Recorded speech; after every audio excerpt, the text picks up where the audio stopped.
Baik, assalamualaikum warahmatullahi wabarakatuh. Shalom, salam sejahtera bagi kita semua. Om Swastiastu, Namo Buddhaya, salam kebajikan. Kami selaku kelompok 19 akan mempresentasikan hasil ringkasan dari PBB kami yang berjudul Wastewater the Untapped Resource.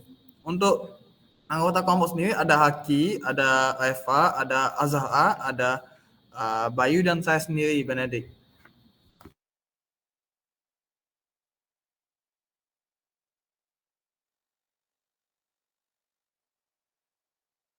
Yang pertama, yaitu miscellaneous and context. Air dunia, ketersediaan dan kualitas. Permintaan air dunia terus meningkat secara signifikan yang diakibatkan oleh tingginya permintaan dan penggunaan air di sektor pertanian, industri, dan perkotaan. Hal tersebut dapat memicu kekeringan apabila ketersediaan air tidak mampu memenuhi tingginya kebutuhan air. Ketersediaan air berkaitan dengan kualitas air, di mana pembuangan limbah industri dari rumah tangga maupun industri sendiri yang tidak diolah terlebih dahulu yang bercampur dengan sisa limbah pertanian menurunkan kualitas air yang menyebabkan kekeringan yang berdampak pada kesehatan dan juga pertumbuhan ekonomi negara. Selanjutnya, tren global air limbah. Tingkat pengolahan air limbah semakin menurun di negara maju, berkembang, dan mundur. Lebih dari 4/5 air limbah dunia langsung dibuang tanpa diolah terlebih dahulu. Pengolahan limbah di negara maju bertujuan untuk kelestarian lingkungan dan sebagai air cadangan. Sedangkan di negara berkembang, limbah air tidak diolah karena keterbatasan di bidang infrastruktur, teknis, dan biaya. Selanjutnya, air limbah, sanitasi, dan pembangunan berkelanjutan. Akses layanan sanitasi yang lebih baik dapat memberikan kontribusi yang signifikan terhadap pengurangan risiko kesehatan. Peningkatan kesehatan dapat diwujudkan dengan memperbaiki pengelolaan air limbah. 2,1 miliar penduduk telah mendapatkan fasilitas sanitasi yang lebih baik, tetapi 2,4 miliar lainnya belum mendapatkan perbaikan fasilitas sanitasi yang lebih baik. Hal tersebut dibuktikan dengan masih adanya 1 miliar penduduk di seluruh dunia yang membuang air tidak pada tempatnya. Pada tahun 2012 diperkirakan 842.000 kematian di negara sedang berkembang dan belum berkembang disebabkan oleh air minum yang terkontaminasi dan fasilitas layanan cuci tangan yang tidak memadai. Hanya 26% dari perkotaan dan 34% dari pedesaan yang pengelolaan sanitasi dan air limbahnya efektif untuk mencegah manusia untuk kontak langsung dengan kotoran. Oleh karena itu, agenda sasaran SDGs 6.3 menyatakan pada tahun 2030 meningkatkan kualitas air dengan mengurangi polusi, menghilangkan pembuangan dan meminimalkan pelepasan bahan kimia dan bahan berbahaya lainnya, memotong separuh proporsi air limbah tak terolah dan meningkatkan secara signifikan daur ulang dan penggunaan kembali di tingkat global.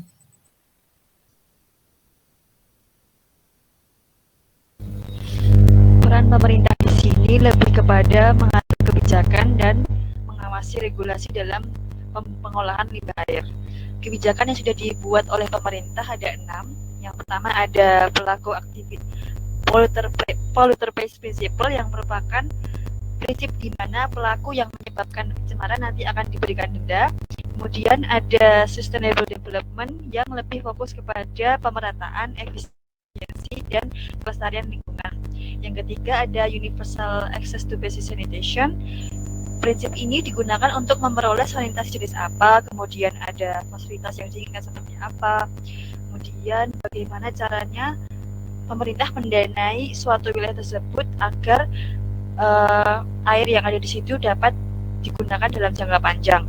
Yang keempat ada precautionary and preventive principles yang digunakan untuk mencegah supaya tidak terjadi penurunan kualitas lingkungan hidup akibat adanya pencemaran air. Yang kelima ada cause no significant harm supaya tidak memberikan dampak yang merugikan negara. Dan yang terakhir adalah inter dan intra generation quality, di mana kualitas air yang ada pada generasi sekarang diharapkan kualitasnya sama seperti generasi yang akan datang.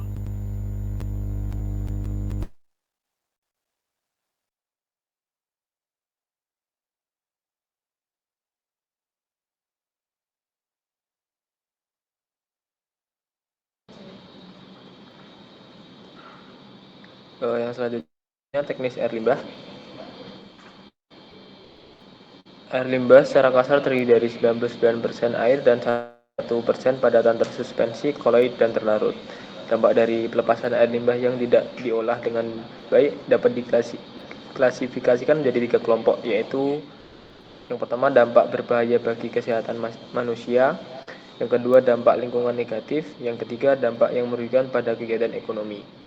Pada siklus manajemen, berbagai aliran limbah dapat dipecah menjadi 4 fase. Yang pertama ada pencegahan atau pengurangan pencemaran pada sumbernya.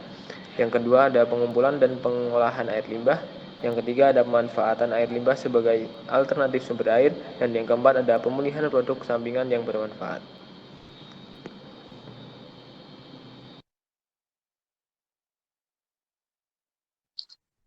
Berikutnya yaitu tematik fokus, yaitu air limbah di perkotaan. Kandungan air limbah di perkotaan bervariasi bergantung pada sumbernya, di mana air limbah yang dari industri lebih berbahaya dibandingkan air limbah dari rumah tangga.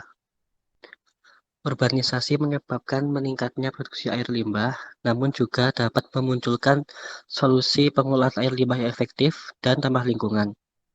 Permukiman kumuh merupakan satu dari beberapa sumber utama dari penyumbang air limbah di perkotaan.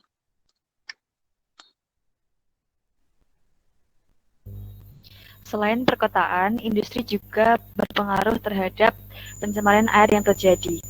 Pemuatan polutan industri berdampak signifikan terhadap air yang mempengaruhi keadaan sumber daya, kesehatan manusia, dan lingkungan daripada volume air limbah yang sebenarnya.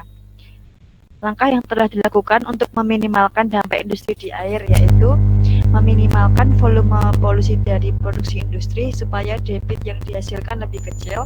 Kemudian ada menggalakkan proses daur ulang air dalam pabrik. Yang ketiga, meningkatkan kesadaran industri untuk memenuhi batasan membuang limbah. Apabila masih ada industri yang tidak memperhatikan batasan dalam pembuangan limbah, akan diberikan denda. Dan yang terakhir ada memanfaatkan simbiosis antar industri. Simbiosis tersebut misalkan ada 2 industri yang berdekatan, keduanya saling membayar satu sama lain untuk mengurangi biaya pengolahan limbah supaya lebih hemat.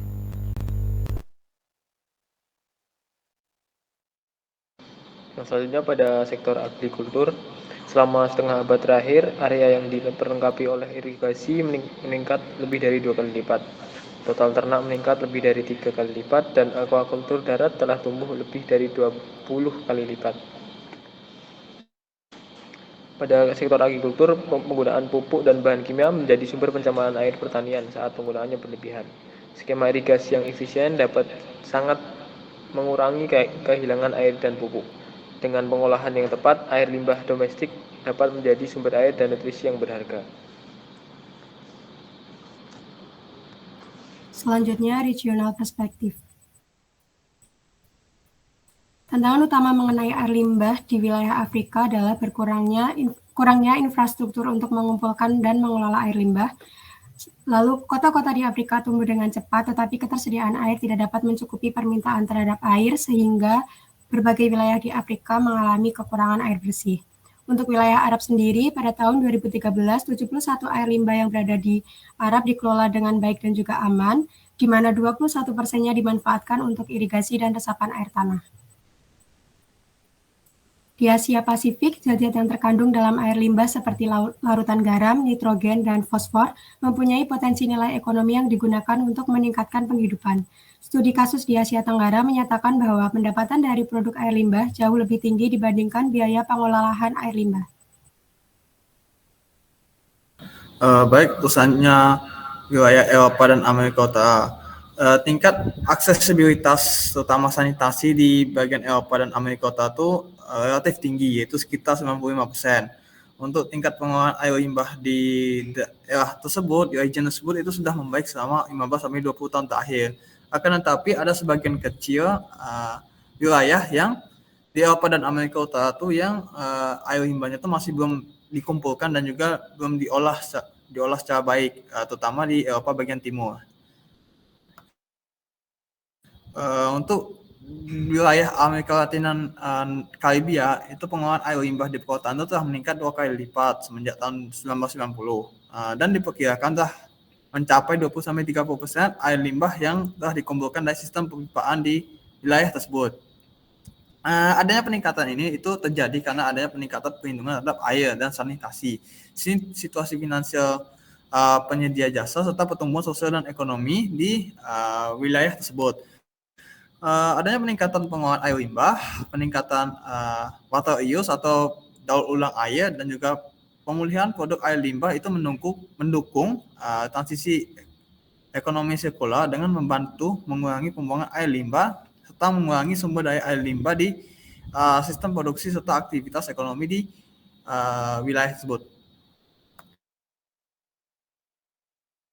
Selanjutnya adalah how to create an enable environment. Untuk bisa meng-create an enabling environment itu ada 5 cara, yaitu yang pertama itu suitable legal and regulatory frameworks. Itu semacam kayak kerangka aturan yang berlaku di setiap wilayah. Untuk mengatasi masalah air limbah itu dibutuhkan aturan-aturan yang mengatur tentang air limbah, baik dari segi cara pengolahannya, terus tempat untuk mengolah air limbah, serta mau dibuang kemana itu air limbahnya. Dalam hal ini itu pemerintah berperan sangat penting dalam membuat kebijakan-kebijakan khususnya mengenai air limbah. Terus yang kedua ada cost recovery and appropriate financing mechanism. Itu pengelolaan air limbah itu mempertimbangkan banyak hal, yang salah satunya ada kondisi ekonomi di masing-masing wilayah. Oleh karena itu diperlukan pertimbangan secara matang mengenai biaya yang diperlukan dalam pengelolaannya. Namun di satu sisi itu tetap memperhatikan analisis mengenai dampak lingkungan atau AMDAL. Yang ketiga adalah minimizing risk to people and the environment. Itu dalam hal pengelolaan limbah itu sangat diperhatikan adalah AMDAL-nya atau analisis mengenai dampak lingkungannya. Yang hal ini karena air limbah itu akan berdampak pada kesehatan baik dari lingkungan maupun dari makhluk hidup jika air limbah tersebut tidak diolah secara cermat.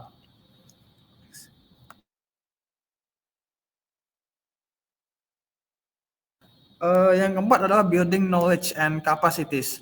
Nah, itu ada membangun pengetahuan dan kapasitas. Nah, untuk pengetahuan dan kapasitas sendiri itu merupakan elemen yang sangat penting, khususnya bagi pemerintah, peneliti, praktisi, serta institusi atau lembaga terkait sebagai acuan dalam membuat kebijakan-kebijakan daerah untuk membangun dan mengembangkan wilayah. Terus yang kelima adalah kesadaran publik dan juga social acceptance. Kesadaran masyarakat atau public awareness dan social acceptance itu menggunakan hal yang sangat penting karena akan sia-sia jika masyarakat tidak menyadari tentang pentingnya mengenai air limbah walaupun dalam sistem pengelolaan yang sangat baik sekalipun.